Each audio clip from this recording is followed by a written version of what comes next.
Ze pixureko bere, behiek era batera pixetan direz, da? Txarriek bestera batera, zelan izeten da, horrek ezetu dozu ezuek? Txarriek badakit. Bai, hori... Txarriak zer, arroatan edo? Arroa. Bai, arroa emekoa ez da bardina arabakoa modukoa.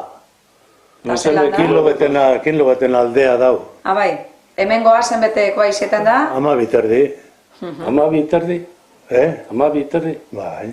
Nipetzelten eguen, 11 11 araban.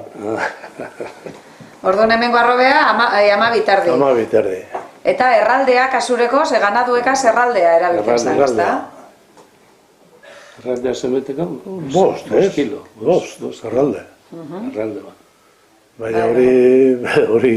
Txalakazda, behikaz da hori beti, zenbet erralde deko ni ferien bebait, etxean bebai, torten zenean erosten eroateko matadero edo, erraldea zen. Zer ibilten ziren, karnizeruek etxerik etxe ibilten ziren edo... Bai, orduan bai. Ze orduan bere, gitxi gora berako pixue ikusten zan, ezta? Edo egoten zan holan... Bai, naurri bet. Zinta batean hartute utzien lepotit edo hori, apurreko gora bera kalkuleteren... Bai. Segun horrek zela neurri emoten eban zinta horregaz, gitxi gora berako pixue kalkuletan zan, ezta? Bueno, gero eta guzti begitutzen atzekoak, atzeak zelangoak izite ziren, naurri batute, baina gero atzera behiote ziren. Ia, okelatzuak diren, edo argal dauen, edo zelan dauen, ezta? Holanda, bai. Bai, bai.